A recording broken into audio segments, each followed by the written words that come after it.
Welcome to Complete Edition, the podcast between a PlayStation Trophy Hunter and an Xbox Achievement Hunter. This is episode 35. I'm your host, Compulsive Nerd, and I'm joined by AJ. How you doing, AJ? I'm doing well. Things are still, chaotic and move quite quickly now for me, but I'm doing well. I'm feeling good. I'm feeling energized for today. So yeah, I feel good too. I was a little bit tired. I bought this recliner when I moved into my new apartment, and I think it was a mistake. I got it too comfortable because I fall asleep in this recliner way too often. It's really starting to get on my nerves. I'm playing games and I'm conked out, and then I wake up and I'm like, oh shit, I didn't even pause. I was just standing here. It's just yeah, there's got to be almost like a balance between, you don't want the chair to be like a bed, right? You want it to be, or you want multiple different chairs, or you want a level of alertness for some and concentration and focus on good posture, and then some you just want to sink into and lounge in.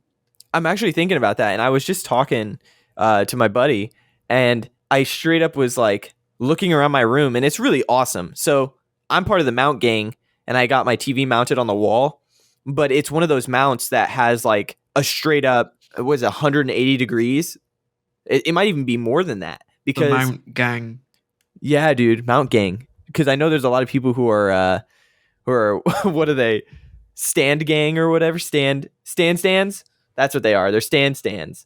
But I'm not a stand. No way. I like that, the mount on the wall. But it's cool because I was I can move my recliner literally from the south side of the room to the west side of the room, and then I could turn the TV so it's away from the wall because the mount extends out. And then I can turn it sideways so that it's in the middle of the room almost, kind of I'd say a third into the room. But I could get it to where it's my chair is, on that west side of the room and the TV in the middle. But then I could turn my TV back to the other side so that I can sit at my desk and play games that way.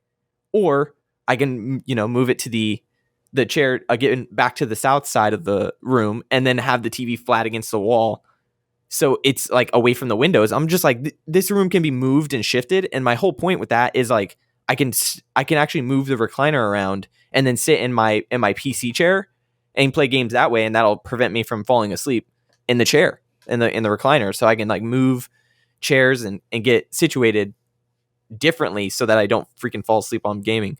But yeah, for sure. There's always an adjustment period as well with a new chair. I feel if you have even if it's an improvement, it can sometimes feel worse for a bit because you're just not used to the shape of it and the amount of cushioning or whatever. It can take a while to be I don't know, optimized for it. Yeah, mentally.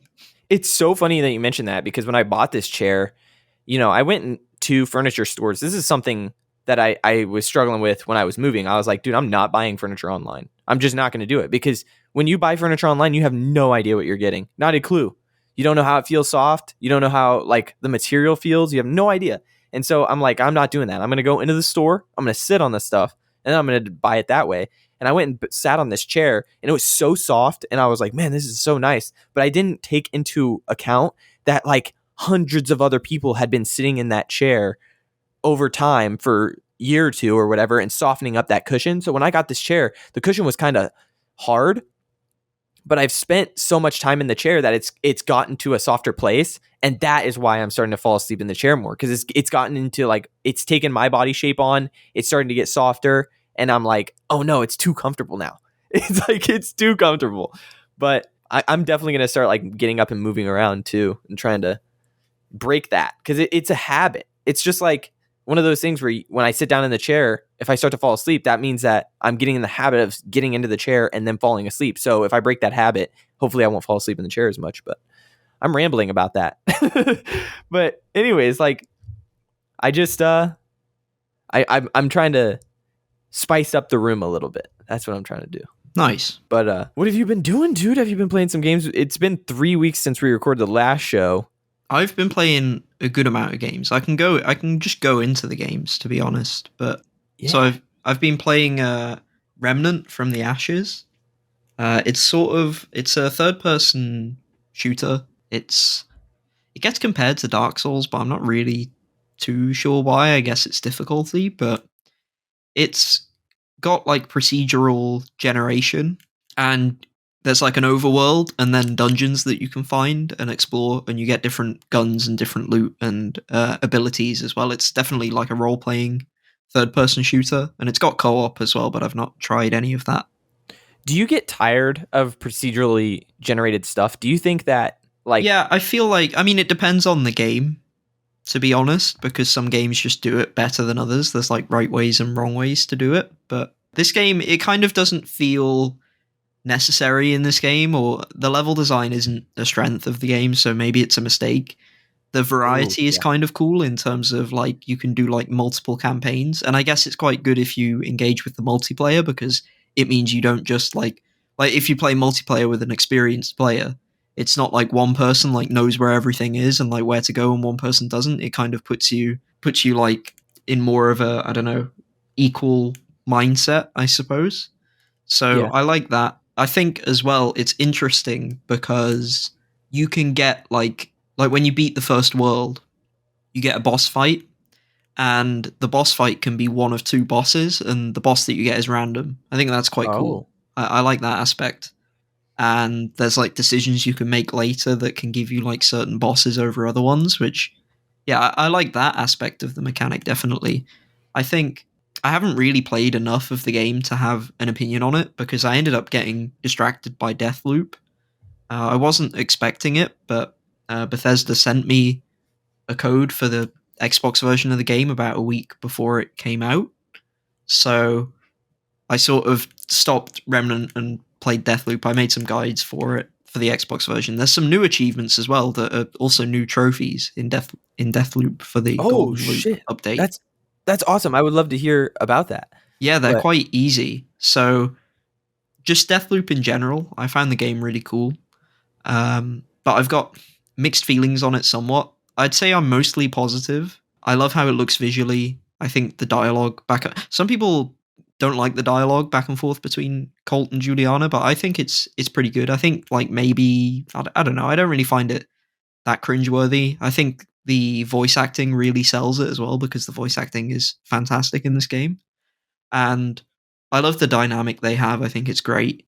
And I also really like the invasion mechanic as well. Towards the end, when more people got access to the game, I ended up doing some invasions for, there's a couple of achievements related to invasions, and I found it really fun and really challenging as well, because one of my problems with the game, I'd say, is that I think the game is way too easy and too sort of hand holding as well. I was kind of disappointed in terms of, I guess, concept meets like the reality of the game, because I really love the idea of, setting up all these targets to kill them in one cycle. But, kind of spoilers, you are sort of down a linear path with this game. It's not really you figuring out how to set all of this up.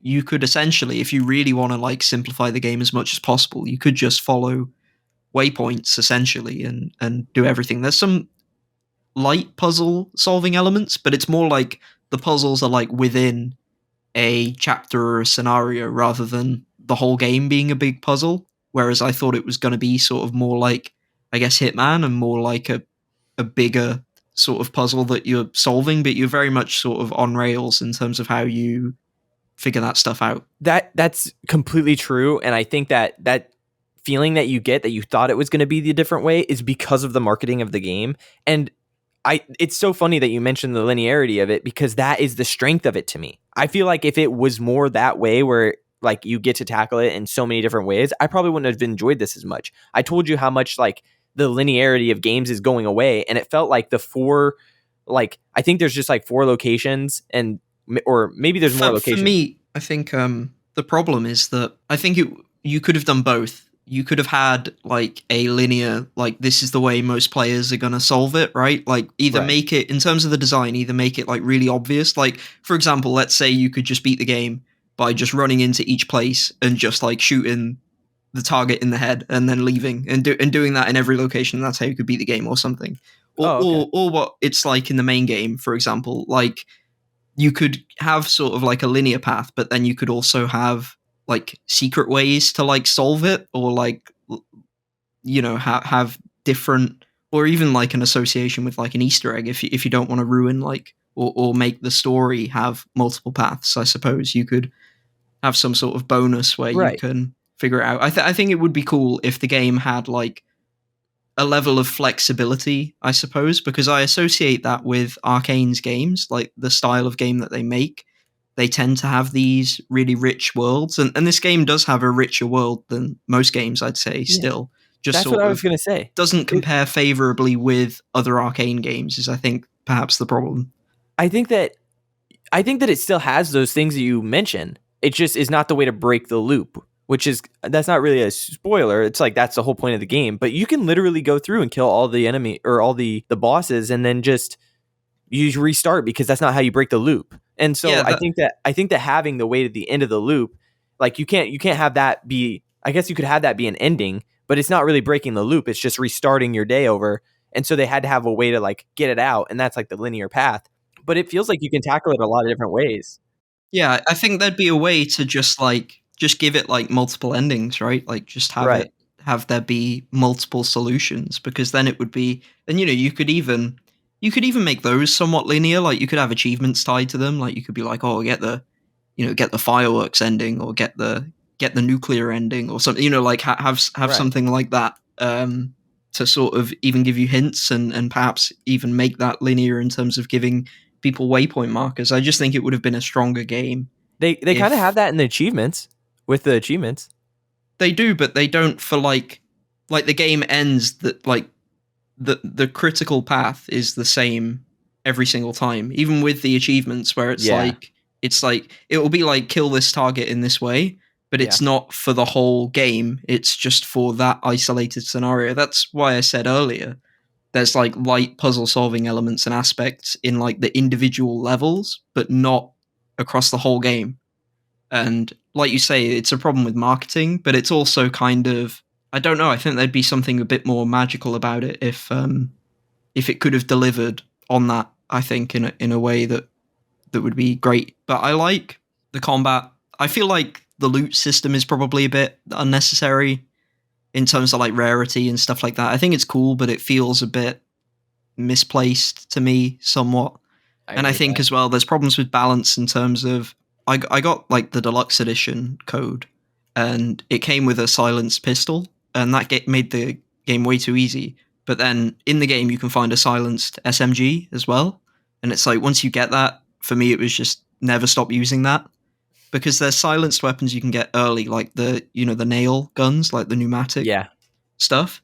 And I like those because they, you have to charge them up, and you have to be like deliberate with how you use it. You can't just like if you miss, it's a problem. If you need to take out more than one guy, it can be a problem. But whereas with like a silenced SMG, you can just kill three people and be fine, and it makes the stealth kind of a bit trivial. And the other problem I have with it is that the game felt at its most difficult kind of early on. Like it's got like an inverse difficulty curve, because your loot sucks and you don't have the abilities, and you also don't understand the maps and the flow of the maps and that kind of thing. So like when you're first playing, the game is at its hardest, and then as you go through the game, it's easier and easier. And I think in some regards it's good, because it's nice to feel like you're like getting more skilled and getting more experienced, and being like, okay, so I understand these patterns, and now I'm figuring it out, and next loop's going to be amazing, and that kind of thing. Like I love that aspect, and I've talked about how I like that kind of thing across the board. But at the same time, you still need to, as you progress through a game, you need to build up challenge rather than ramp down challenge, like for pacing reasons and just for keeping the game engaging, essentially. So it was like the first couple of loops were the hardest, and then everything else felt too easy. And you almost over prepare then at that point, because you're like, oh, this is pretty tough. But then you're like, oh, actually, it's kind of easy, especially when you get like the blink ability. And for me, it was the Nexus ability where you link people together as well. Like those two abilities, I felt like I could just get through like anything at that point. I felt like I didn't even need three guns, to be honest. I feel like I needed like one gun, maybe two. You could essentially have like one quiet gun and one loud gun that is really good at killing people, and then at that point you're pretty much set for the whole game. So That's why I was trying to explain to you whenever I talked about it originally that like I think that this game is so incredibly enhanced by the trophy and achievement lists because if you don't do that, I feel like you would just stick to those two powers and then you're one gun the right, entire yeah, game because then you're not going to ever challenge yourself to do anything else and the trophy and achievement list is built so that you are forced to play different styles and that makes it so interesting and like I'm telling you I just think that a lot of people would just stick to the two most powerful things in the game and not really go outside of it but yeah, I constantly encourage people like look at this trophy guide because it's like it's awesome like it's yeah, really for fun sure. So yeah, the list is really great. yeah It's they've been really thoughtful and deliberate and done like a lot of extra work to put together that list. But also, it really highlights what we were saying earlier, where it's like there's no incentive in the game itself to sort of make you challenge yourself and make you think more carefully about things and sort of plan things out. And so that's like, again, it like ties in with like the linearity and that there's only one set way to actually do it. If it was opened up so that it's like without external incentives like achievements and trophies, if you could if you were challenged like, oh, you got this ending, but this ending's maybe like a 5 out of 10 ending, you should consider going back and seeing if you can do it another way and that kind of thing. I feel like that would really help as well. Because yeah, I feel like lots of people who don't care about the lists, I mean, they're gonna come away probably liking this game less. They might even get through it in about 6-7 hours if they just fully go main story. And I think that's sad because I do think there's a lot of depth to the game that doesn't initially reveal itself. And the most fun you end up having is with optional challenges, essentially. Because yeah, the list is really fun and satisfying, and most of the I assume it was similar for you, but most of the playtime ends up being sort of the list at the end, basically. Like after you've beaten the game once, then going back and doing all of the extra stuff like that takes up more of the playtime, and it's more of what I remember about the game. So yeah it's a really conflicting one. I feel like we kind of agree, like mostly on the game in terms of everything, and Yeah, it's except it's interesting that you have the other arcane games in your catalog, and I don't. So we kind of received or went into the game yeah. with I different mean, anticipation, and for me, like that linearity was just so awesome. While you were expecting different because of their other games, and so it was kind of like that's where we disagree. But as for everything else, like the list on this game, dude, is special. It's really special. yeah. Like Well, it's also like, so this is a great entry point to to their type of game. So it's kind of like more perfect for you, oh wow. and for people that are new to Arcane, because it's like it's their easiest game, it's their least complicated game. The only thing that's really complicated about it, it kind of feels quite inaccessible when you start into like right at the start because the tutorial's really long. It feels really complicated. Some of the inventory management feels a little cumbersome, I'd say. And so you're sort of like, whoa, there's lots of stuff going on. And then you kind of realize afterwards this game's actually a lot more simple than it seems. And then it's kind of then when you go for the list, you're like, oh, actually there's extra depth here as well. So you kind of like start out thinking it's complicated, then you think it's really simple, then you think it's kind of in the middle towards the end, and then that's like the happy medium. But I think for like newcomers to their games, this is like the best one to start with. Whereas for like someone who's played lots of their games and gotten, hardest difficulty, full stealth, that kind of thing, you play this and you're like, okay, so this is kind of less interesting than those games to me. And also it's not, I don't know, necessarily what I was expecting. The other, I guess the final problem I have with it is that, again, it's probably a marketing problem, is that the game really doesn't have much to do with time.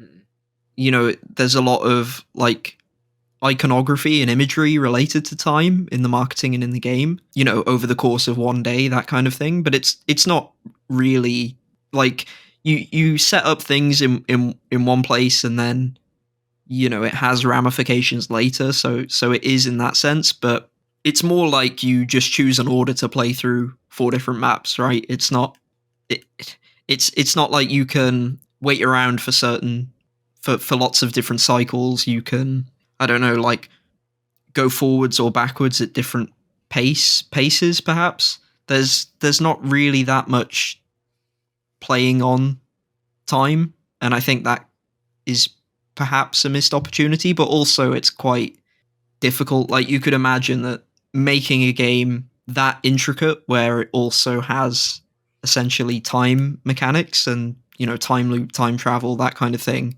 Yeah. built into it, that would make the game like extremely complicated, maybe inaccessible, and also really, really difficult to design around. So, but it's the fact that they kind of promise it to you and then you never get it, that you feel a bit hard done by. Whereas if they never sort of said any of that, you'd be like, oh, this is great, that one's not really a I'm huge drawback. I'm a little bit confused by what you mean, because the game only takes place in one day, and then they have like morning, afternoon, evening, and night.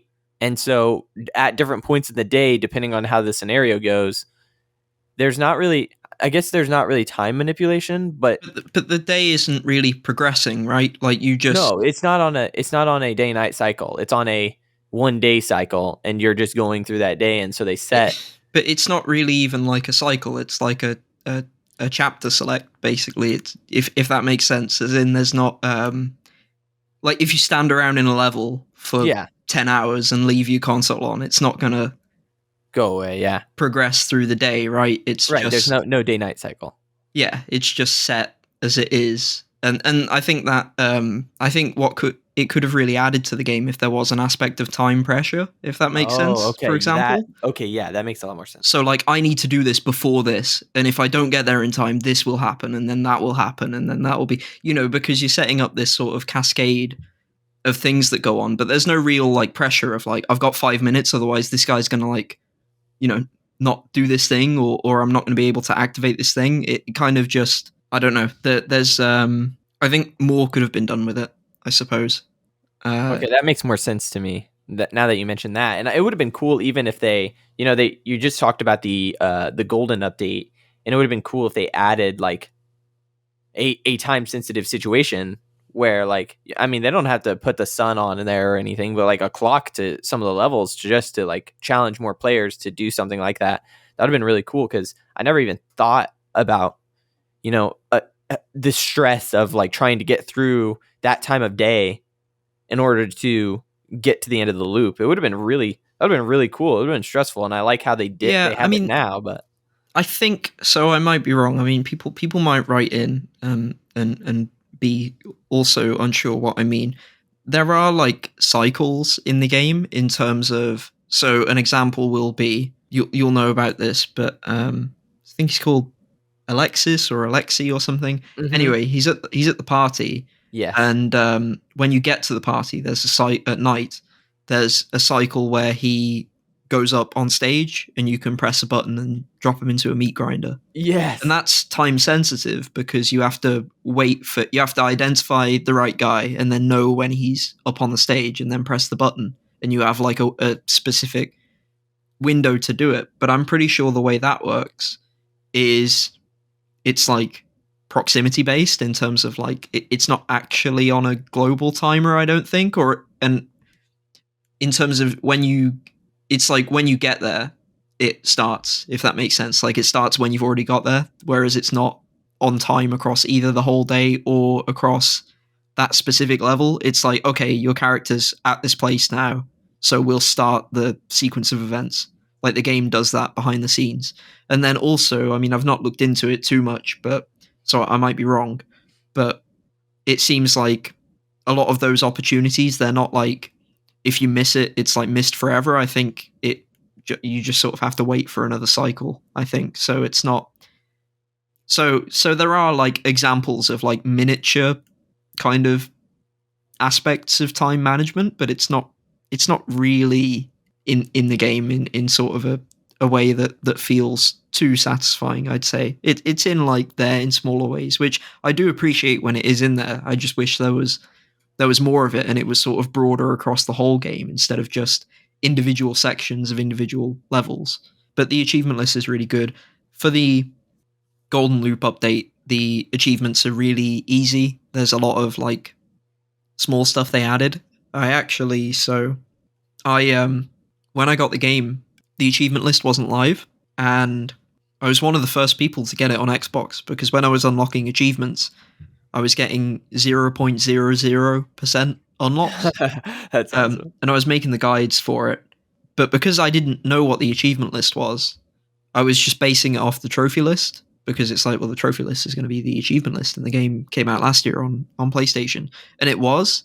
So I got like all the trophies and the achievement list wasn't live. And I was talking to Macro about it. And it's like, oh, yeah, you know, I might be like first in the world to get it on Xbox. And then the achievement list comes live like the day the game comes out or the day before. And then I look at my achievements and I'm like, oh shit, I don't have the full 1,000 because I've gotten like all the trophies, but they've added achievements for the Golden Loop update.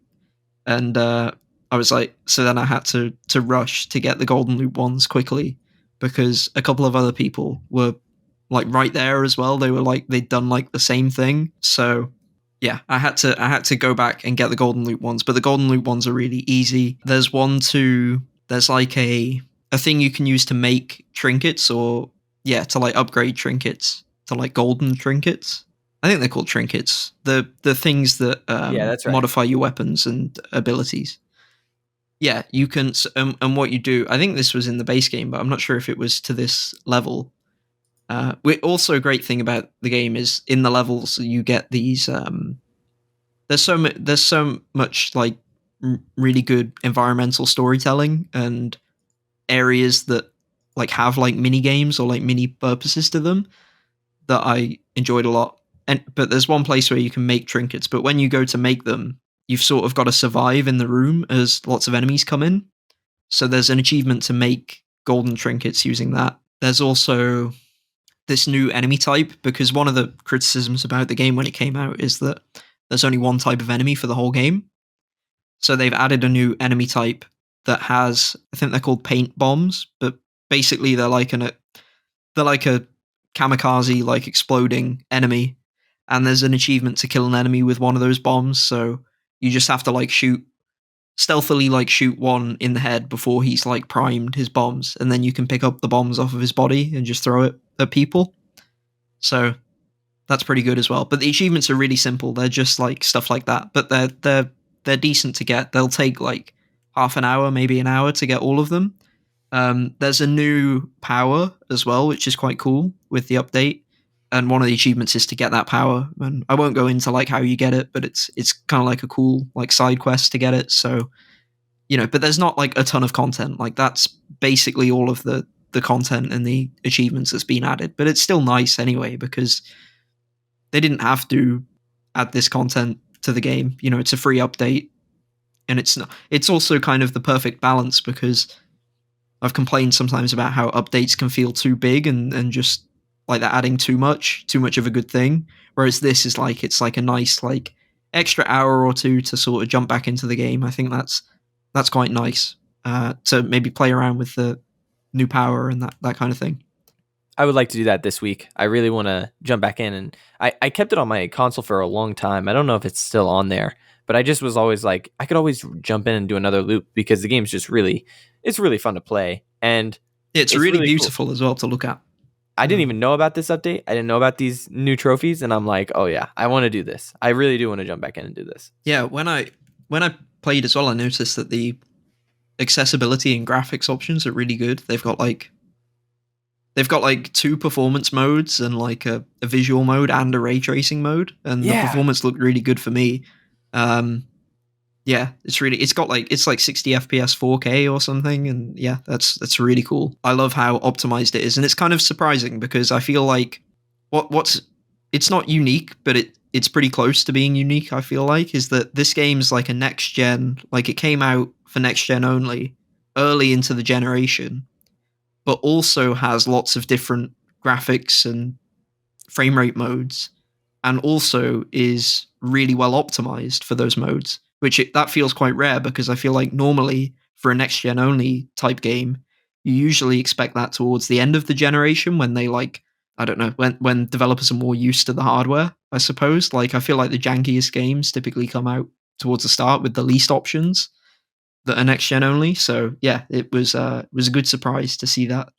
And I really like the game. I think I've been maybe a bit negative in some ways, but for me as well, it's the comparison to the other games that these developers have made. You know, you go into it not with high expectations necessarily, but it's so reminiscent of their other games, and if you prefer their other games, it's really easy to be sort of like, I don't know, like this aspect was done better here, or you know, I prefer this when it was done like this, or hoping for something a bit more challenging, perhaps, or ways to make optional challenges. But that's why the list is so great, definitely. So yeah, good game, highly recommend it. It's on Game Pass and PS Plus now, so you know it's perfect for people to go into it. Multiplayer is surprisingly fun as well. I love a good invasion mechanic, and they really, it was clear the invasion mechanic wasn't like an afterthought in this game in terms of how it works. It's definitely really lopsided to help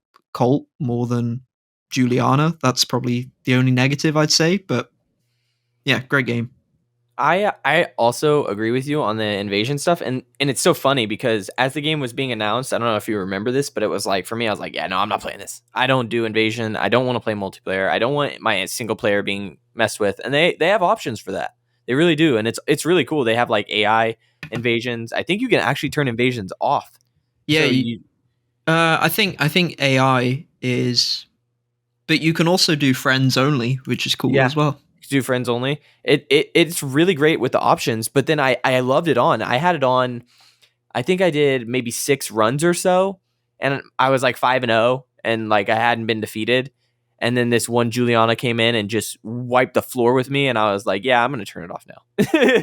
And so, like, It's cool that's that what you I get did. rewarded as well when you defeat Juliana, because it Oh means yeah, that you kind of you're not like annoyed by the invasion because you know that if you win, you're gonna get like a big reward out of it. So yeah, because they did a they really good drop job what with they that. were carrying, which is really cool. Yeah, And yeah, I really liked the invasion mechanic, and I thought it was fun, and I thought it was cool that they do give Colt the advantage, but I think it was too much of an advantage. I think yeah. that 3 lives is a three is too lot. much. 2, okay. 2 is okay. Yeah, I mean, maybe what they could have done is they could have given Colt 3 and maybe Juliana 2, perhaps. Oh, But okay. I don't know. It would have made the encounters sort of take longer. So I get why they didn't do that, but it's yeah, it's not perfectly balanced. But I get why as well, because they know that a lot of players are probably just want to do the objective, so they don't want to be like fully engaged in that mechanic.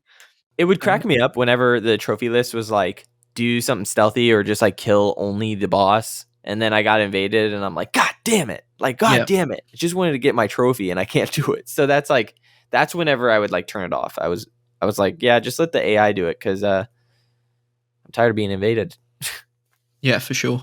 I also played COD World War II, so I downloaded the first DLC, gave me a zombies map, The Darkest Shore, and it seems even more difficult than the last map. So I've not got much to say about it. It's okay. I don't know why. I'm like, I really want to do zombies in this game because it's not even remotely close to the best zombies experience in COD, but I was just playing World War II anyway, so I figured I would. I'm glad I only got the first DLC though, because I was tempted to get like the season pass with all of them, but I know that like this map is going to take me a long time, and also I'm not super into it anymore. Like I'm kind of already tired of it, so I'm glad I only got this one because I was like, I'll get this one, and then when I beat this one, I'll get the next one to like stop myself from like getting all of them and then just never playing them or feeling forced to play them. So it's okay, it's fine.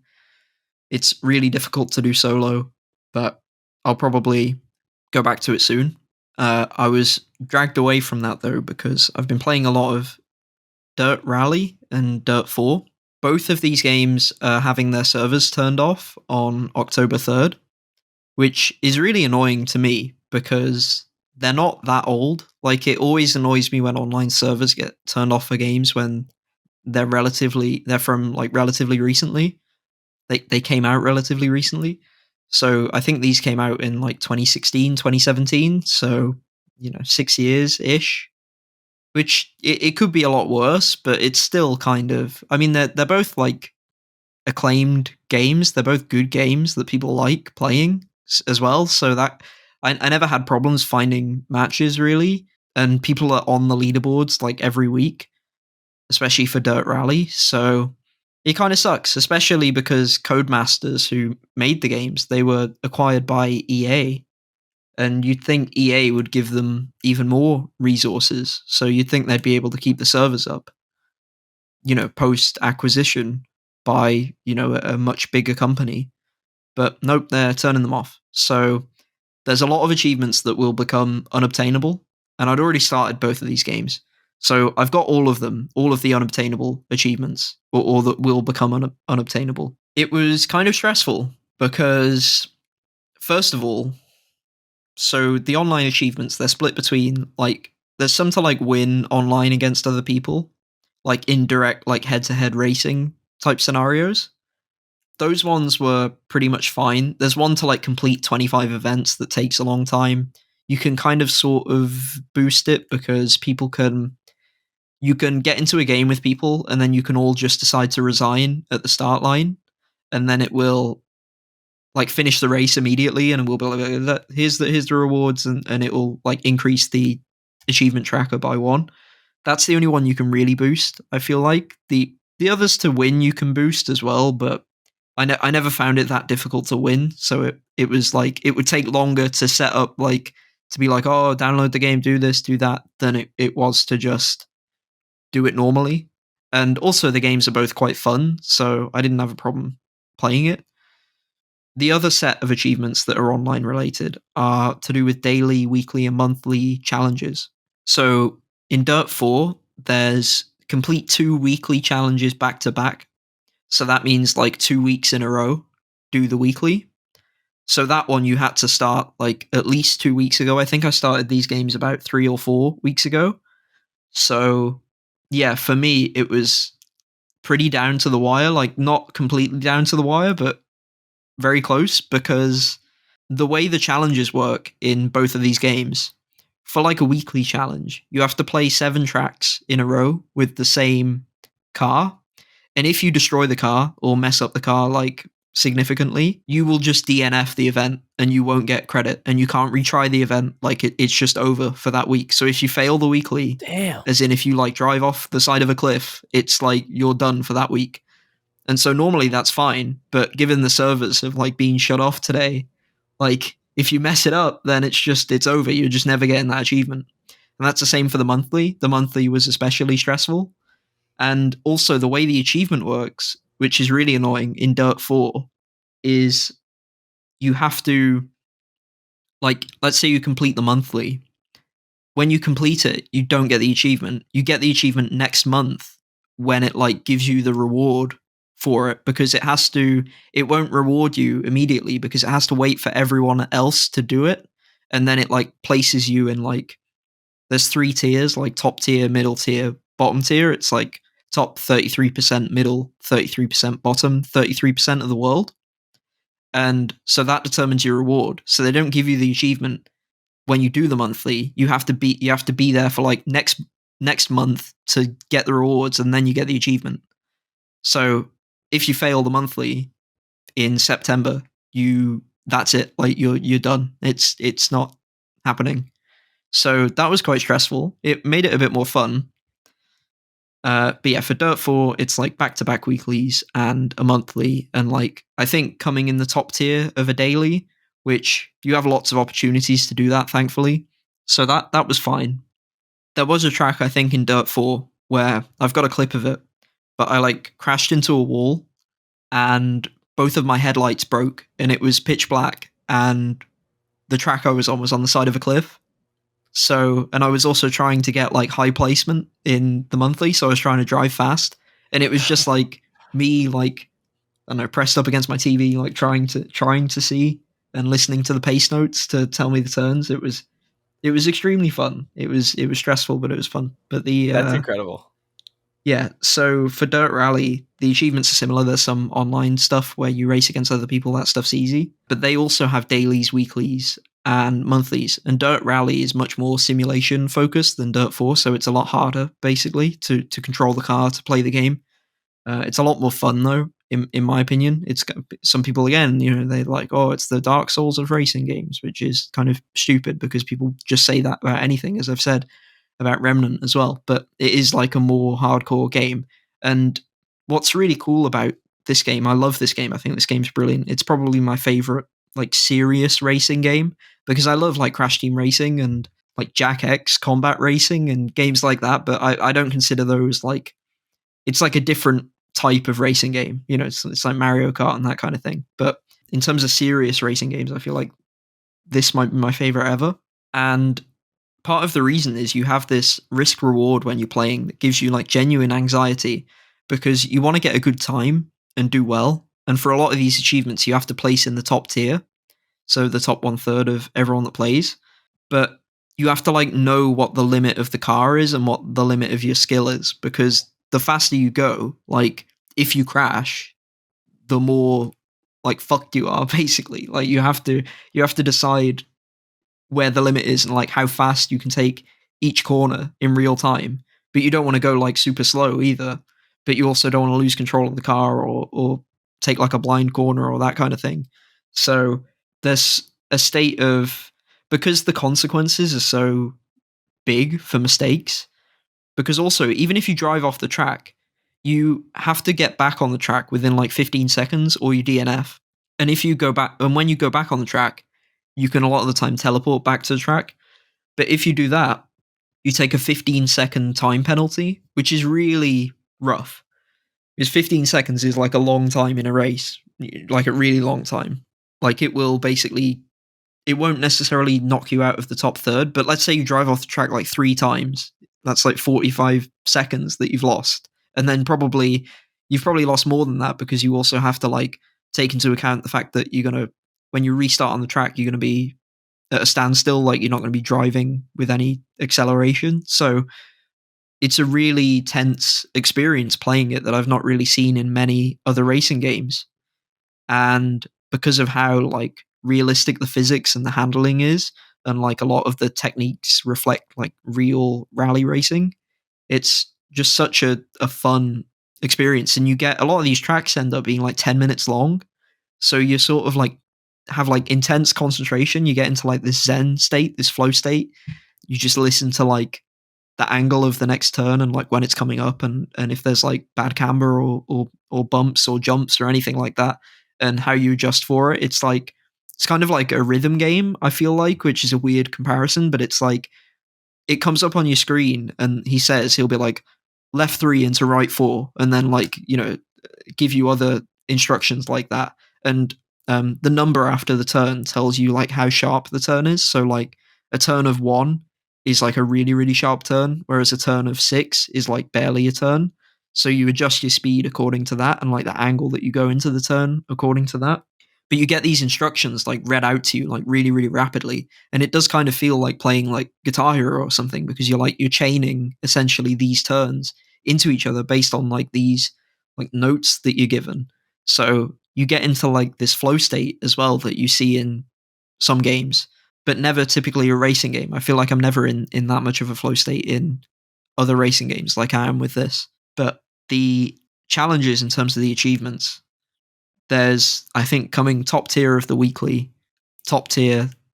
I think there's just doing a monthly. There might not be doing a monthly actually, but there's annoyingly daily challenges, and the daily challenges aren't like, there's achievements to do like a rally daily and to do like a hill climb daily and a wager event daily. And a wager event's really cool because in a wager event you get to put up, so the credits that you earn in the game, you can put up an amount of credits, like you bet an amount of credits that you're going to come in the top 50%. And if you do, you get like a lot of money back, a lot of credits back. But if you don't, you lose those credits, which is a really cool idea for a daily challenge. I love that. And there's also an owners club daily, which is where you have to own the car to play the daily. But the big problem with it, and what really worried me, is that you only get access to 2 types of daily, and sometimes both of them are the same type per day. So it's random, like which ones you have. So, like for example, like let's say I need to get the achievement to do a wager to finish in the top tier of a wager event daily. Well, today there might not be a wager event daily. There might just be like a hill climb one and a rally one.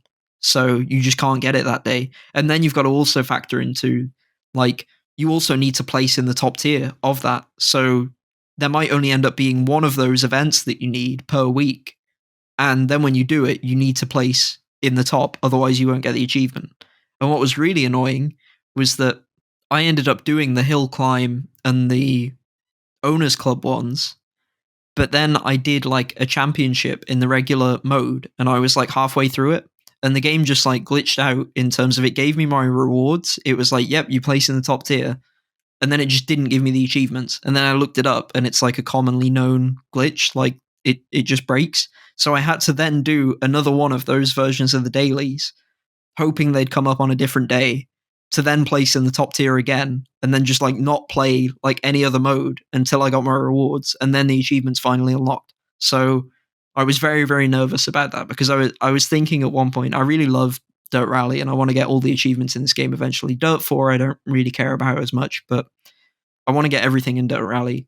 And I was like, at one stage I was thinking I'm going to get all of these except one online achievement, and then the servers are going to shut off, and then I'm going to be so annoyed because I've also already done the requirement for it. It's just glitched out. So yeah, that was annoying. It actually annoyed me so much that on True Achievements I lowered my rating for the game. I'd given it like a 4.5 out of 5, and I was like, this game's a 3.5 because the look. So that really, it really, really annoyed me, because it's like such a difficult game and such a difficult achievement, and then it's like, and you're turning the servers off, and the achievements don't work properly. Like, come on, you gotta do better than that.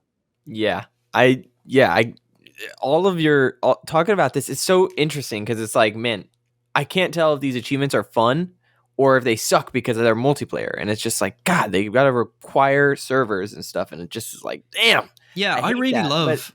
It's fun too. I don't know. Yeah, I'd say I really love daily challenges and weekly challenges in games. A lot of roguelike games do it, because it's like it's a way of doing multiplayer, but it's mostly just like a score attack type thing. Like it's kind of like old school arcades in terms of it's like you're not playing with other people, and you can play at any time you want in the day. Like you don't have to organize with people. You just play it, and then it just puts you on a leaderboard, and then it resets every day essentially, and you only get one attempt at it. So it feels like the stakes are sort of real, and I think that's a great way. I mean, it's classed as an online or a multiplayer trophy. I guess some people wouldn't consider it multiplayer because you are just playing on your own, but it's just then you just put on a leaderboard. But I think the implementation works really well. And after I finish Dirt Rally, I'm probably going to do Dirt Rally 2. But the pressure's off for these games for me now. So I've moved on to other things at this point, because I just wanted to make sure I got all the online stuff. Basically, I was like, oh shit, they're going to turn the servers off. Got to get it now. Then I can take my time, do whatever. So yeah, really fun, really great games. Glad I did it. Was a bit stressful. Then I took a bit of a break from gaming after that, which kind of makes sense, right? Yeah, you would need a break after that. That's so much. But then I went back to Cult of the Lamb. So this is kind of from like these last few games, everything after Deathloop. It's basically like a backlog of a backlog, because it's like stuff that I've started but like never finished. But it's not like just stuff that's in my library that I meant to get to. It's like stuff that I was like, I want to beat this now, but I can't for whatever reason, and I have to come back to it later. So the achievements were fixed in Cult of the Lamb, so I came back to it. And I was already quite far through the game. I'd done like a lot of stuff with the cult management, but not the dungeons. So I basically just rushed through the dungeon content and was pretty overpowered for it. I'm not a massive fan of the combat in this game, so I kind of turned the difficulty down a bit, because I like the management stuff more than the sort of roguelite dungeon stuff, but both are decent. And one of the problems with this game, so first of all, snails wouldn't spawn, and you need those for one of the follower skins, and that gets you an achievement for getting all of the follower skins. The other problem is this game on Xbox has a platinum trophy equivalent, which some games do, and it's usually a disaster when they do, which is essentially like it's an unlock all achievements achievement that's in the achievement list. And it didn't activate properly, it didn't work properly. So they patched it so that now you only need like all achievements minus one unlocks the all achievement.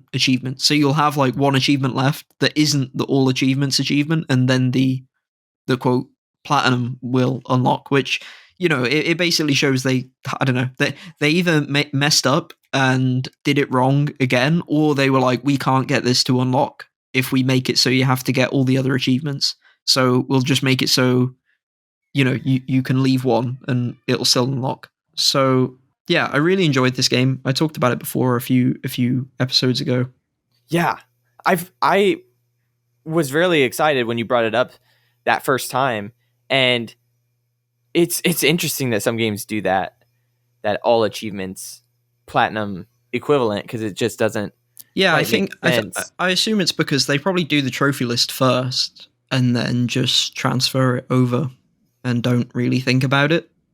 Yeah, I assume, or they think that it's like a really good reward and they want that to be in there. Well, it makes a lot less sense for an achievement list though, because achievements already have a point value, so it's like the fact that you get all the achievements gives you 1,000 out of 1,000, if that makes sense. Like that in itself is the reward, right? Like you don't need an achievement with a point value to be for all achievements, because if you get all achievements, it's already going to be obvious that you've got all the achievements because everything is standardized to 1,000 without DLC.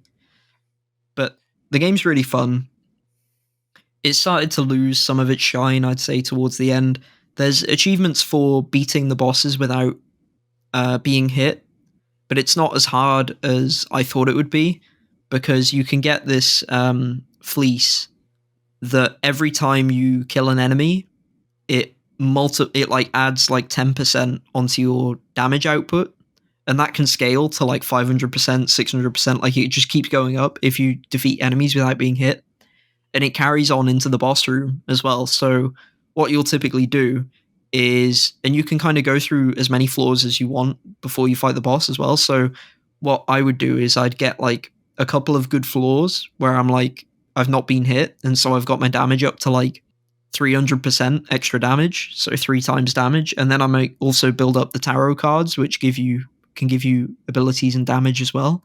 And then also I'll have like a really good weapon. And then you can walk into the boss room and hit the boss like 4 times and the boss will die. So that makes it way easier to get those achievements to beat the bosses without getting hit. I feel like it's like a little bit cheesy, I think. I mean, it's a mechanic in the game. So, because the drawback of this fleece is that you take double damage. Like if you get hit, you take double damage. So it's not really balanced, because it's by far like the best fleece in the game, but it's as they designed it and put it in. So, I don't feel bad about using it. And also, I don't feel like the combat is that great in this game, so I feel like I'd just get annoyed with it if I just did it with base damage and like no upgrades and that kind of thing, because sometimes the animations aren't brilliant, sometimes the hitboxes don't feel great either. They might be fine, but it's easy. I don't know if the game's quite isometric, but the way you look down on like your character on the screen, it can be like a bit awkward and a bit cluttered in terms of seeing exactly where you are versus like the enemy attacks and that kind of thing. The enemy attacks do mostly have good telegraphs though, so it's not too bad, but sometimes I'm like, I don't understand how I got hit, and that is always annoying to have that. But the cult management aspect is great. I love that, and it's very it like doesn't outstay its welcome, which is nice. The game's only about 10 to 25 hours long, depending on how much you decide to take your time and chill out with it. And it's nice to see that with a roguelite as well. I said that before. It's like a lot of roguelites, they're like, we demand 100 hours, 200 hours, 500 hours, whereas this is like 10, 15 hours, you're done, had a good time with it.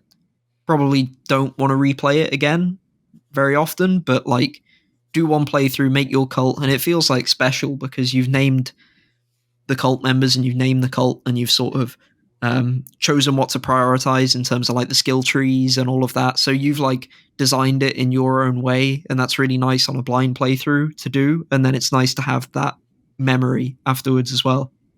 So when you say 10 to 25 hours, is that for the achievement and trophy completion? Yep, that's for everything. Oh, For 100%. wow, that's awesome. Because I was trying to think about like when I can fit this game in, and I think that it's going to be a later in the year type of thing, like closer Right. to December, right around Game Awards, because it just seems like a lot of stuff is about to come out, and I'm in the middle of finishing some games. And I think also, especially after today talking about DeathLoop, I'm in a situation where I'm like, man, I kind of want to go back to some of these games that I didn't realize had more trophies and achievements. Right. I mentioned that earlier this year with Returnal, and I never ever completed those. And I love that game, and it's another one of those, you jump in for a session and you run it through, and I don't know how long it would take me, but it's something that I definitely want to like jump back into at some point. But it's just hard because like the backlog is time is ending. So, but it's definitely one I want to get to. Yeah, October and November and some of December are big months, and December's always like usually not much comes out in December, Yeah. but some stuff is coming out now. But also December, even when stuff doesn't come out, it's usually quite hectic because of Christmas, and like it's also like you feel the most pressure about the backlog because you're like, I gotta, like game of the year discussions start happening and that kind of thing. You're like, oh, I've got to get, I've got to make sure I play all the stuff from this year, that kind of thing, which isn't that much of a problem this year, thankfully, because there's not been too many releases. But yeah, it has started definitely, because for me, I'm kind of at a crossroads. I've played some more stuff, but the game Sable is leaving Game Pass on the 15th or the 14th. So I want to play that because I've heard from some friends, I've heard they really enjoy it. And I know Skill Up really liked it. And some people didn't like it that much, but it looks really unique. The art style is really nice. It seems to be sort of exploration focused, and it seems to have a pretty good list. Ring of Pain is also leaving, and I've played a bunch of that. I will probably just buy that game because I don't want the pressure of getting the completion before it leaves. It's heavily RNG dependent. It's a very difficult game as well, so I feel like I just won't worry about it and I'll just play Sable. But there's also like, Plague Tale and Scorn and Grounded just came out, and I was surprised because I feel like the way people are talking about Grounded and the reviews are more positive, and I feel like I'd be more into it than I first thought. I'm glad I didn't play it in early access because I feel like if I did, I'd now like not be interested in it. But, it's like, the ultimate first world problem of like now it's out, but it's come out when everything else is about to come out. So, who knows if I'll go to it. But I finished Fall Guys. I got my 50th store item. Great game. Not a fan of the skill-based matchmaking. It doesn't feel designed for it, I guess. I feel like it works so much better as a casual game with friends, just like messing around, than it does as like a really serious, like sweaty game, I guess. And I feel like if they, for like skill-based stuff, I think they need to like filter out the game modes with RNG, and I wish it controlled maybe a little tighter. So as I played it more and more, I was still enjoying it, but the lobbies it started to put me in were a bit ridiculous, and then it kind of lost some of its shine. And also, as I complained about before, having the last achievement be one where it's like you need to buy stuff kind of feels a bit scummy. So really fun game, highly recommend it. I mean, it's free to play now, so like that's incredible. Like it, you definitely want to like easily one of the best free games of all time. Like fantastic game. And yesterday I returned to Rogue Legacy. So oh shit! I was getting the itch to play it, and I've beaten the first 3 main bosses now, and the first 2 like upgraded like secret variant bosses. So that's where I'm at. Yesterday I beat another main boss and beat another secret boss, and I'm enjoying it a lot more after the break. I still feel like the game isn't like it's just like not quite as responsive as I'd like. I feel like it could be tightened up just like a little bit. Like there seems to be a delay with some precise actions, like the down striking, and sometimes jump attacks can feel a bit awkward. The timing's a bit weird to get used to, I'd say, but I'm enjoying it more than I was before, and I was already enjoying it before. And I was thinking of, initially, I was like, I'll play Rogue Legacy, and then I'll play Rogue Legacy 2, because that was the reason I got into the first game in the first place, because Rogue Legacy 2 came out, and all the reviews were like, this game's fantastic, and it looks fantastic. So I was like, I'm going to play Rogue Legacy, I'm finally going to finish it soon, and then I'm going to play Rogue Legacy 2. But as I've already said, Sable's leaving Game Pass, all this stuff is coming out, Grounded's come out, all this stuff's coming in like 2 weeks, so that probably won't happen. I'll probably beat Rogue Legacy, then... No, I'll probably beat Sable, then go back to Rogue Legacy, then, I don't know, Scorn, then Plague Tale, maybe. But, yeah, so much stuff coming out, which is nice. Are you struggling at all? Are you struggling at all with the bosses? So that I struggled so hard, dude. So I beat the boss. You know the skull? He like flies around and he leaves the green.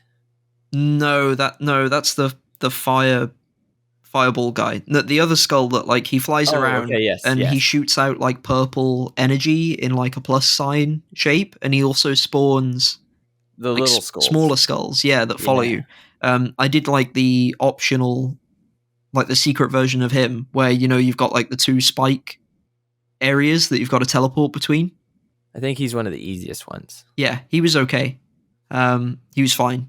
And then I just done the other guy, the fire guy, but the regular fire guy, not the super fire guy. I've beaten him as well. So I've done so I've done those guys. And did you do the first eyeball, like the upgraded one? Yeah. I did that before I like took a break from it. Okay. And did you struggle with that at all? It took me a while. It took me like 30 minutes to an hour. Yeah, okay. It took me probably like 2 hours, 2.5. Yeah. The skull guy I did yesterday, he felt kind of... It was basically like I did like 5 or 6 attempts and like wasn't even close, and then I just got like a really good pattern for him, and then he just died, and that was it. Like he kept it seems like he's got like 2 modes. He's got like a chase mode, and he's got like a wander around the room aimlessly mode. And I ended up getting a pattern that was like, he'd basically just like orbit around me. Like he'd never like bump into me. He'd just like go around in a circle, or I'd have to do like a tiny jump to like he'd go like, he'd like almost overcompensate to try and hit me. And he'd go around in circles over and over again, and then he'd stop. And he'd stop on like a diagonal, so his plus sign like attack would never hit me. And so then I just like hit him a bunch and he died. Like it was a bit weird. I mean, it wasn't the whole fight. It was like the first section of the fight wasn't like that, but then the middle section, he just got like stuck in that loop, and it let me take like 50% of his health without being hit. And then the last section of the fight was like regular, but it was fine by that point because he didn't have that much health, to be honest. So did you do it all natural, or did you like use the tactic of like when you were about to take damage, you just jumped into the spikes because it was literally like half the damage? No, I didn't need to do that in the attempt that I won on. But on the like before, when I was trying it before, I did start doing that. Like that is a really good strategy. But it's a really good strategy. Yeah, on the attempt I beat him, I only got hit like twice, so it wasn't like a close attempt. But it was just because I got lucky with like the pattern that he flew around in. It wasn't like skill or anything. I felt like I got lucky too, but I was using the tactic no matter what. And then I would get lucky where he would like. Did you ever have this happen where you get stuck on one side and he would like wouldn't come over, but all the skulls would? Yeah, but he keeps spawning. Yeah, that's really annoying. No, I liked that because then I just replenished my health. Oh. And then I would run around and go back. Because I found it annoying because it's good for the health, but a lot of the skulls stay stuck on that side of the room as well. And so Oh, then, you have to edge it, kind of. You just have to like yeah, get over towards the spikes and get as close as you can, kind of jump back and then wait, and then you're like, nah, they didn't notice me. So you just jump close to the spikes and then you jump back, and then eventually they just keep coming back over. yeah, it's just awkward because some of them, It is yeah, awkward. for me, some Yeah. of them would stay like they'd stay like out of bounds as well, and then it would be really annoying because if you ever Oh try to god. go to that side of the room, then they just like all come at you at once, and Oh you my god. I be know. so hard to dodge. Yeah, yeah, I preferred to kind of like rush him down, like high intensity, like to stop the skull spawning. But yeah, he does like if he touches you or hits you, he does like 60 damage, and the small skulls do like 30, and then the spikes do like 20. So yeah, it's Yeah. like way better to get hit by the spikes because you get the iframes as well. It's great. It really is. It's a great tactic. But that's awesome. That's awesome to hear that you're back to playing that, cuz man, I really like it. But the thing is, like, I'm so traumatized by how freaking hard it was that I'm scared to go into the second one. I'm like, god damn, I need a break from this fucking shit. Yeah, I was thinking as well that probably is like it probably is a good thing that I'll have like other stuff to play after it because I right now I'm like, oh, this is awesome. I can't wait to get to the second one. But I was like that before, and then I got burned out. So it'll probably happen like that again anyway.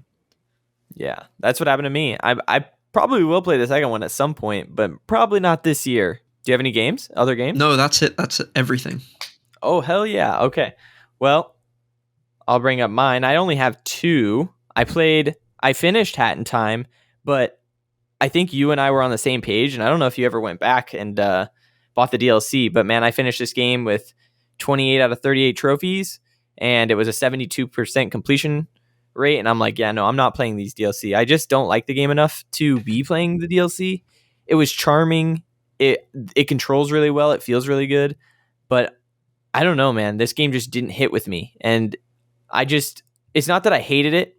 And I don't think it's a bad game. It's just, I don't know, man. I think this just reconfirms to me that like I love story games, and this one, not that it didn't have a story, it's just like I need something to be pulling me along, like going to Because these of random your levels.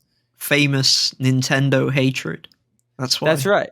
Yeah, that's it. So I just it hate reminds Nintendo. you too much of Mario, and you're like, fuck this game. And I'm just like, I just want something to be pulling me along, and every single level was like, I gotta say, the creativity of each level was awesome, but some of them I like, they overstayed their welcome, and especially when the trophies like asked me to go back into the levels again, I'm like, ah, damn it, I don't want to redo that. Ugh. But that I do have a trophy and achievement of the week this week that is tied to a Hat in Time because it was so good, and I'll talk about it later. But yeah, I was like, yeah, I'm moving on from that game. Like, it took me way too long to beat that game, and it was just like, ugh, no thanks. But I started playing. Did you have something to say? Yeah, I was going to say I played, because you asked before, I played the Yakuza Metro DLC, but I avoided the other DLC because the other DLC is, like you say, like it's like harder versions of the levels on the base game and like extra challenges in the regular base game levels, and also apparently takes a long time and is really difficult. And yeah, I was like, I don't think I like the game enough for that, maybe. But I did like the Metro DLC. That one was really good. So it was probably my favorite level in like that DLC level is better than the levels of the base game. So yeah, was glad Yeah. I played one of them, but the other one I might get to it at some point. I feel like eventually I'll be like, I feel like a platformer again, and then I'll probably go back and do it. But for now, I'm like, nah, I'm done. I'll end up, it's like you said, like I don't like the game enough, and also if I do it, I'll probably end up liking the game even less, and I don't want to do that Yeah. because the game's pretty cool. So especially as well because it's an indie game from a small It team. is. It's got nice music, a really cute art style. It's it's charming. It's got creativity. You don't want to be negative about that kind of thing, really. Yeah. And I love the hat mechanics, like, and I love the way it feels to dive around and like jump around. It feels really good. So I'm not gonna dog it on that, but it's just more of like, there's a lot of quality of life things that could have been improved. Like, for example, I hated how levels didn't have like trackers, because I got 39 out of 40 of the hourglass in each level, and I didn't know where the last one was. And I was like, it would be really nice if it said like 0 out of 1 or something. And or if it said like 13 out of 22 yarn or something like that, where it's like, how much stuff you have in that level completed. And that was just bothering me, because it's just like, this is such a fun collectible platformer kind of game, and I just don't even know. And so that was really, really bothering me. But I'm sure some people would be like, you could just look at the level and see if it has a check mark. But it's like, yeah, but it was also a little bit bugged out, where like in the ship, some of the warp zones wouldn't go away. And I was like, does that mean I have it or I don't? Because I can't tell. And I looked at other people's playthrough, and it disappears after you complete it. And so the last one I got ended up being in the attic of the ship, and I had no idea that room even was there. So I went and grabbed that, and I got lucky and was able to get that trophy. And then just people were talking about it bugging out on the yarn stuff too, because actually the hourglass stuff. It was more hourglass stuff, because I guess in the DLC they add more of them. So if you have the DLC, then collecting all of them in the base game doesn't count. And I'm like, oh God, thank God I didn't buy the DLC before I played this game, because usually, dude, I don't skip DLC very often. Like, if I like a game enough to where I'm gonna play the DLC, it's usually just generally like, I can't wait to just continue playing this game. But this one was one where I'm like, I'm not. I just am not gonna do it. I just don't care. Not whenever I'm not having as much fun as I could be having. So that was that. And then my friend shipped me the second Somnium files, Nirvana Initiative, which I'm just going to call it Nirvana Initiative because it's just a mouthful.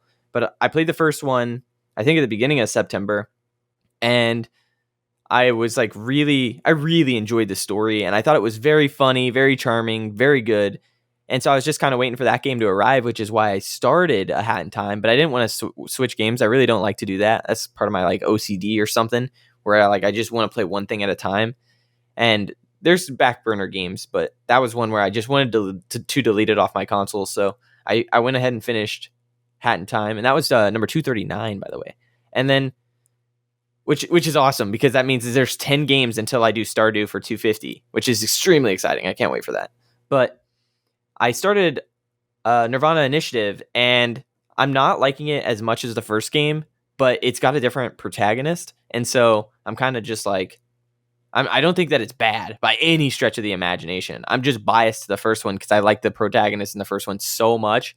But I just got to an interesting point in the game, and for the beginning, it felt very like it was really fan servicey for the people who played the first one. They were like, here's the characters from the old game. Really enjoy this, and it's like, okay, thanks, I'll do that. And so it was a little slow to start out, but when it got to the real, like, these games are murder mystery games, and when it got to the real murder mystery and like the plot twists again, and like it started to really get heavily into it, I'm starting to get back into that groove where I'm like, man, I can't wait to see what happens next. I'm so excited. And the way that these games work is they're like timelines, so you'll see like an ending, and then you'll have to go back to a certain point and then choose a different like choose different options to go down a different path.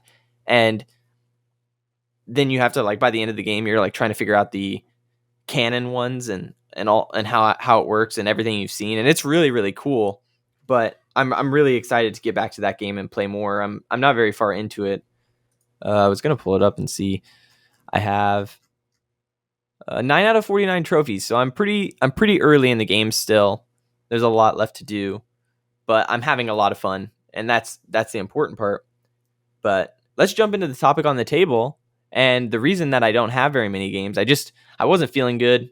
Like, I was depressed and I was trying to get out of a funk, so I started doing other stuff, which is a great way to like get out of my head. And so I went to some baseball games, and I started to skateboard again, and started to exercise, and I started eating healthier again, and I'm feeling better, a lot better. I hope that like my energy levels is back, because it feels good right now. But what I want to do, and I'm hoping this actually kind of like transitions, is like, it's early October, and I'm saying in like a week or two the games really start to come out. And what I want to do is, for school, I want to get my term paper done.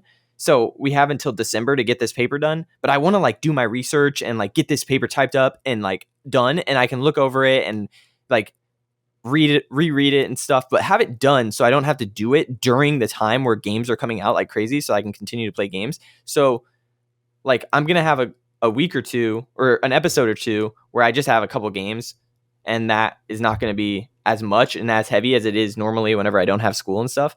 But hopefully for the rest of the semester, if I get that paper done, I won't have to have as little time to game. And yeah, like that's so I my whole point of this topic on the table is actually a break from trophy hunting, which I needed. I actually really think I needed because I had been doing it for a couple of years and like not really had any breaks. My breaks were like a little bit of like TV breaks and things like that, but not like really doing anything active or out or doing anything.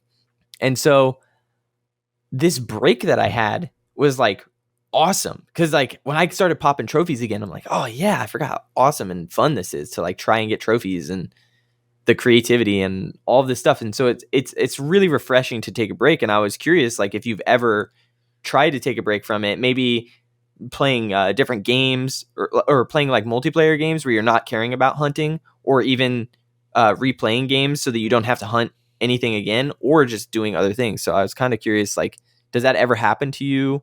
And like, how do you get back into it and all of that?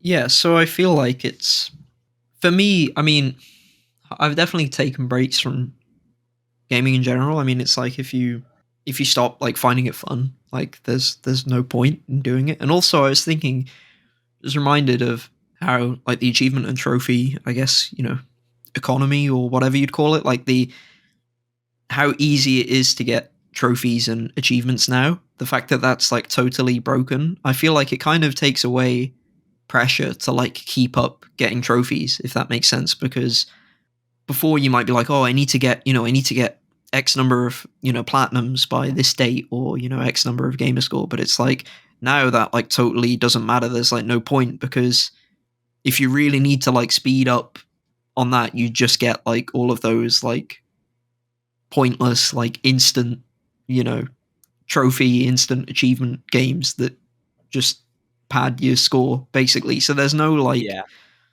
there's no I don't know what you'd say, like sanctity or anything. There's no real like motivation behind like, oh, I need to do this and that before this time. And also difficulty of the games you play. It's like some games it's going to take 200 hours to get a platinum, and some games it takes 5 hours. So that's quite liberating in a way, because there's no pressure of like, oh, I need to get back to it for some reason, like it's a job or an obligation. Although I never really felt that anyway, but I think sometimes maybe you can get in your own head and think like that. But yeah, for me, with like games and films and stuff, I get into like cycles typically, where I'm like more interested in games than sometimes interested in TV, sometimes interested in movies, or like a particular franchise or a particular thing, and focus on that for a bit. But in terms of achievements specifically, multiplayer stuff helps a lot.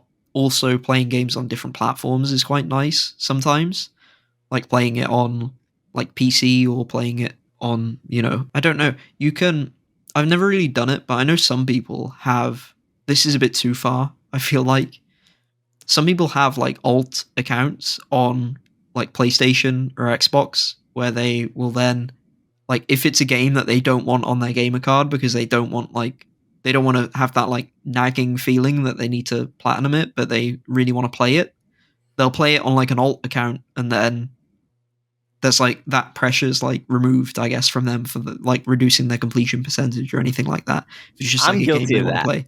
I I've don't done go that. that far typically. So for me, it's just kind of PC, I suppose. But even then, I'm like, if I want to play the game, I usually want to complete it, because I feel like it's kind of like I'm so focused now on like playing games that I actually like and want to play for the most part, that it's like, I'm not necessarily scared away by difficult achievement lists, that I'm like, if I want to play it, I want to play it, and I'm probably going to want to complete it. And sometimes it does backfire in the sense that you don't know how much you're going to love a game or like a game before you actually play it. So, that can happen. But yeah, for me, it's usually social games, multiplayer games, things that can take their own pace as well, like Deep Rock Galactic and Trivial Pursuit, where it's like I want to get the completion, but I don't feel like there's a massive rush. The rush is Yeah. if they go and turn the servers off. But in terms of that, it doesn't really push me that much because it's just about the experience more than the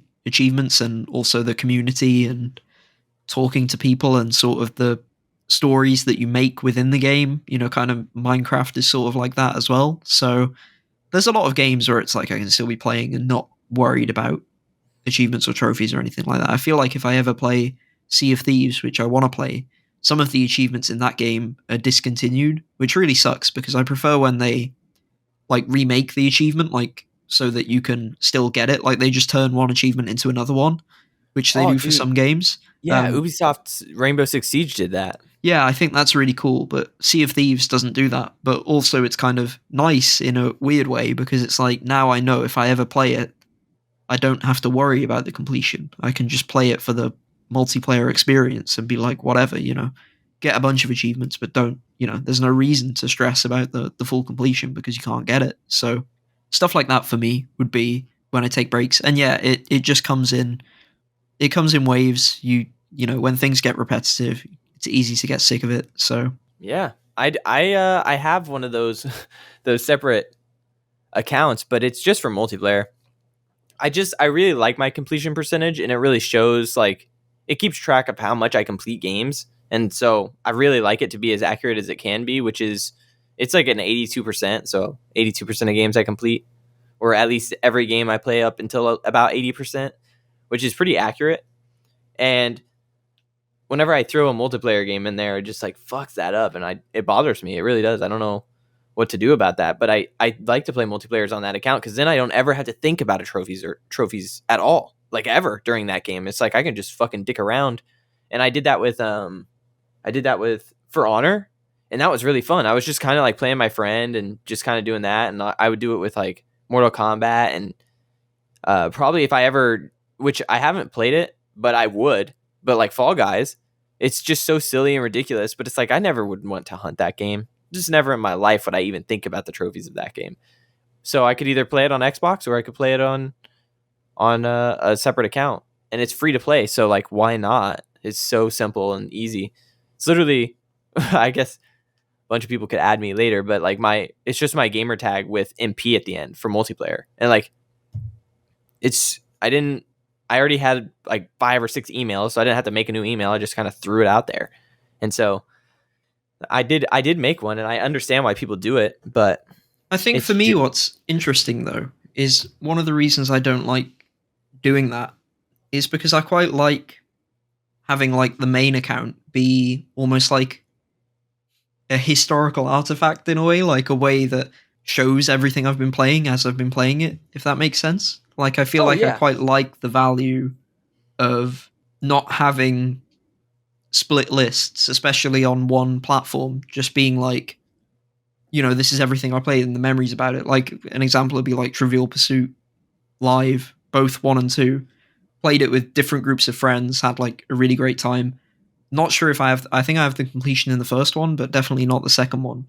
And it's like I don't really mind not having the completion. Doesn't matter to me. I'm not rushing to get it. But it's nice to have it still in the list because even though it's not like impressive or like, and it's dragging my percentage down, it's nice as like a reminder and nice as like a way to talk about it and that kind of thing. Whereas I feel like if I have an alternate account, it's like hidden off to the side kind of. So I think it just depends on like, first of all, how much you like multiplayer stuff. Like obviously I like it and play a lot more than you do, but also just sort of whether, you sort of weighing up the percentage versus like how else you want to use your profile, if that makes sense. Oh, that totally makes sense. And it's if you're a crazy person like me who has his alt account and has this stuff, I use Backlogged, dude. I've actually just recently, I think it was about 2 weeks ago, I caught up on Backlog. And whenever I say Backlogged, this is a website with not ED, just the D, and this backlog.com. And I have marked all of the PlayStation 1 games that I played, the NES games I played, the PS2 games I played. These are games that aren't tracked by trophies and achievements, but I did put them down as I've played them and like probably where it would have been in time. And then with the games that I currently play, if you're OCD enough, you can go there and like put it down. I just beat A Hat in Time on September 29th. So what did I do? I put it in my journal on September 29th of 2022. I finished this game. I mastered it and completed it. I wrote down my thoughts, and then I'm like, to the next one. If I play a game on Xbox, it goes right into that account. And I have 400 games that I've played in my life that I've kept track of at least. And so I usually do that. And having the separate accounts doesn't really matter when I have that one that's for every single thing I've ever played, because that's what gaming is to me. It's like, it's not relegated to an account or to a platform. It's for me in everything I play, which is so awesome, I really love this website. And if it ever goes away, that sucks, because then I'm going to lose that. But for right now, like, that website is like a new anchor for me. When I finish a game, I'm going to put my thoughts in there. I'm going to mark from when I started the game, when I ended the game, things like that. It's really awesome. Yeah, it's a good site. My only problem with it, like, well, I get there's two negatives about it. The first is that, you know, the site obviously isn't as popular as like PlayStation, you know, like PSN is, or you know, Xbox. So it's not as ubiquitous or universal, if that makes sense. Like, it's less Absolutely. like, if it's for someone else to look at, it's less likely they're gonna like search you up on it, rather than, you know, whereas on Xbox and PlayStation, people might look at your profile a lot more. And the other thing is, you know, for me, I really like the site as well, and I add to it every so often. But you've got to commit. Like, if you've played as many games as we have, it takes a long time to like rack your brain and be like, what have I played? What have I played? What have I played? How would I rate it? But then also just to manually like add all of that stuff, it can take a bit of time, and it can feel a bit like work. But I really like that site as well, and I want to build out my profile on it. So I think that's a good call. I'd recommend people check it out as well if they haven't heard of it. Yeah, definitely. I relate to you on the manual input part. It would be so nice if, like, obviously this is a like dream pie in the sky kind of thing, but it would be nice if you could just like link different accounts like Xbox, PlayStation, and then it puts all those games into the system. It would be so nice if it had that, because it really would like help you keep track of your Steam, your Xbox, and your PlayStation, and then everything all in one page. That'd be really nice. But again, that's incredible programming, and like, I can't imagine what goes on in the back end of something like that. So yeah, I did it manually whenever I had, like, I don't know, 2 hours free time, and I was like, this is fun for me because I just love the games that I played. And now that I'm all caught up and I don't have to think about the other systems and the things I played, it's just like, it's from this point, being all caught up is really, really nice, because now that I'm playing the Somnium Files, when I finish that game, I'll take it off the played list. I'll, you know, mark my end date, rate it, you know, give my thoughts, and then I'll put down the next game I'm starting, put it on played, and like continue to do that as I use this website. And it's like, it's a new like focus center for me, which is really sick, man. I really love that website. I really love it. But I think that's it, dude. Are you ready for the trophy and achievement of the week? Yeah, let's do it. You want me to go? Yeah, go ahead. Okay, cool. So my achievement of the week is Faster Chief, which is a pun because it's like Master Chief but faster. And it's to unlock the crew chief's 5th level of skills in Dirt Rally. Dirt Rally has a lot of pun-based achievements, which is cool to me. And, you know, shout out to Master Chief as well. I also really like the game, so it's nice when the game has good achievement titles, good achievements that don't work also in this game, which sucks, but great game, good achievement name. Also related to Xbox, of course. So, yeah, good achievement. Well, mine is from A Hat in Time. I mentioned this earlier, that we would come back to it, but man, dude, there was this one that had me laughing so hard. So it takes place in Mafia Town, and there's this trophy that's called A Series of Unfortunate Accidents. And what you're supposed to do is, there's these mafia members that are like sitting on the edge of stuff, and they're like kicking their feet, and they're just kind of chilling, not really doing much, just kind of thinking about life or whatever. And you're supposed to knock them off. And it's like, the name of the trophy is A Series of Unfortunate Accidents, but you're actually doing it on purpose. And I thought that this was just so clever and funny. And I'm just going around and I'm just like knocking these dudes off the edge.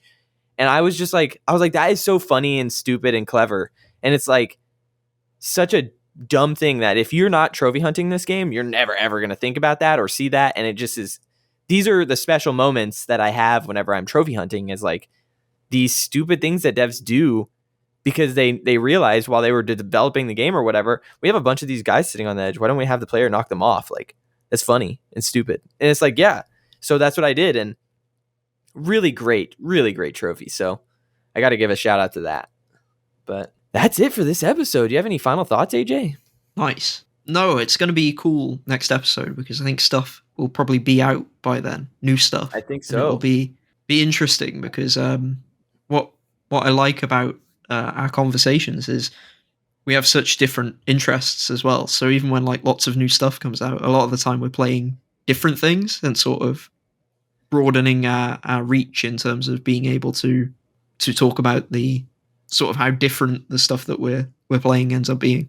That's why you're like the best co-host ever, dude, is because like we're so different, and I learned so much from the Xbox side and the side that I'm like, and even like game genres and things that I don't really partake in, but I get to learn about them, which is why I love this industry so much, because it just is so broad and it's so awesome. And yeah, it is going to be exciting with these games coming out, and depending on what we're playing different and what we're playing the same, I'm really, really excited about these conversations coming up. I'm so pumped, dude. This is so exciting.